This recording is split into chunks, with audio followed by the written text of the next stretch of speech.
Hey everyone, welcome back to Slipstream Central. I'm your personal race engineer for anything and everything F1, that kid Vic.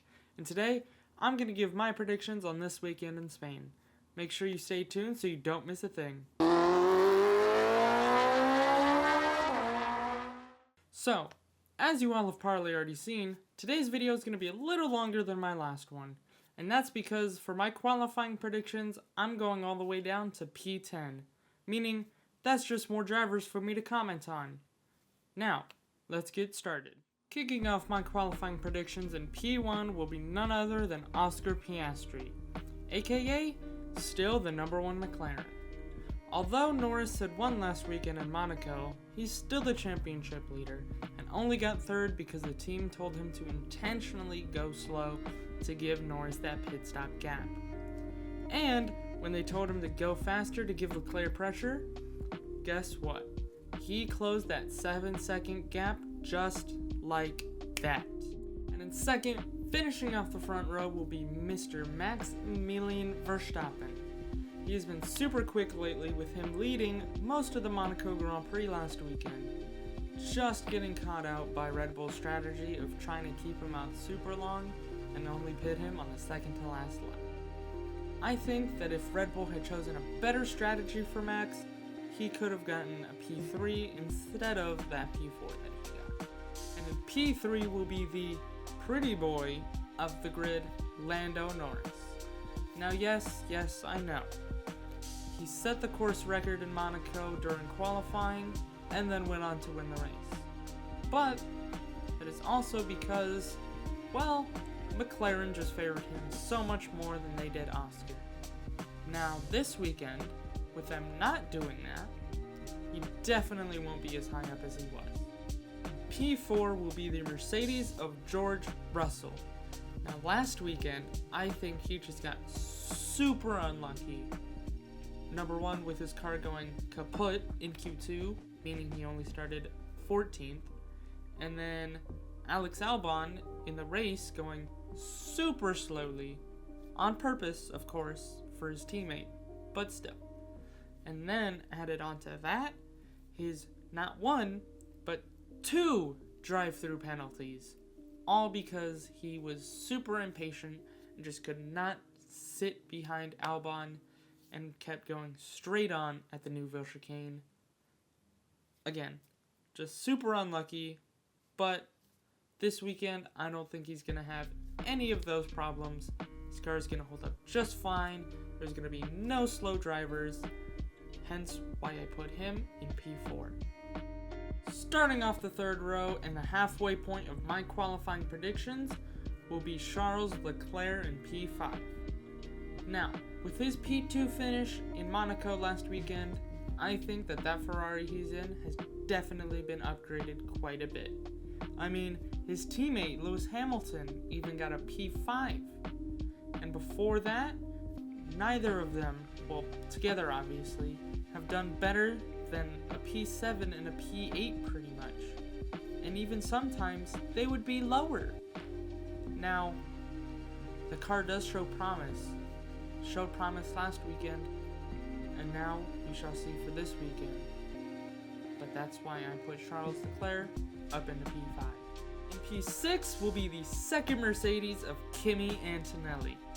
Now, arguably the best rookie on the grid this season, has been doing so good, even managing to get a P6 this season.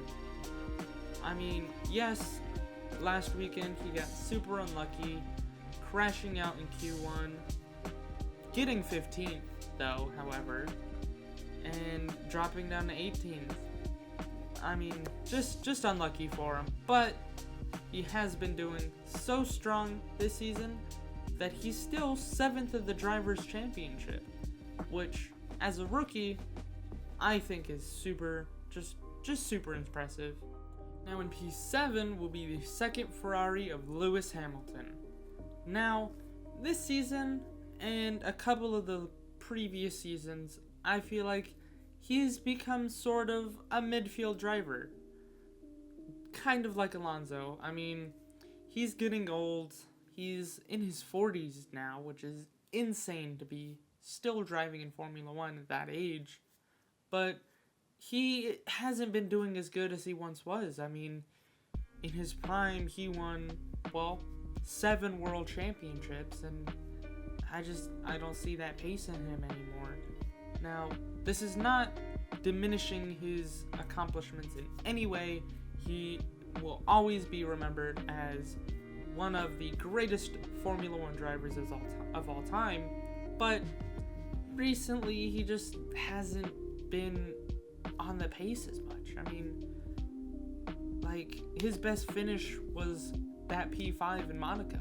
It's sad to see, but we all have to accept that, Lewis just hasn't been doing that good. Now in P8 will be the Williams of Alexander Albon, who right now looks like the #1 Williams driver. I mean, he's beating Sainz in points, being 8th in the championship, whereas Sainz is 12th, which is obviously sad to see because Sainz was a top-tier driver, still is a top-tier driver, but Alex just has so much more experience in that Williams than Carlos Sainz does, and yeah, he's the #1 Williams driver, like I just said, and yeah, he's been doing really good. He's been consistent, getting into Q2, Q3, hasn't gone out in Q1 yet, which was a surprise as of,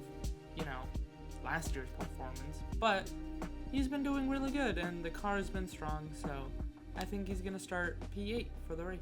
Now for the bottom 2 of my qualifying predictions in P9 and P10 are Pierre Gasly and Isaac Hadjar. Now, respectively, for both their teams, they seem like the #1 driver.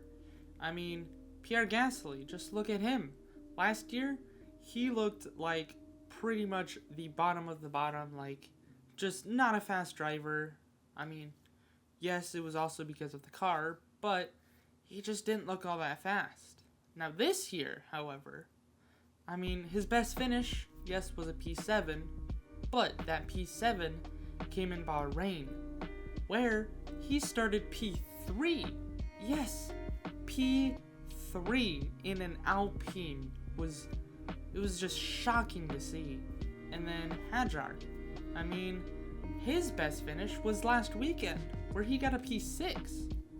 And, he's been outperforming his teammates. He outperformed Tsunoda at one point, and then he's been outperforming Lawson ever since. I mean, he has been rapid. And to think that he's a rookie it's mind-blowing. I mean, he's been doing so great. Alright, now, time for what everybody came here to this video for, the race predictions.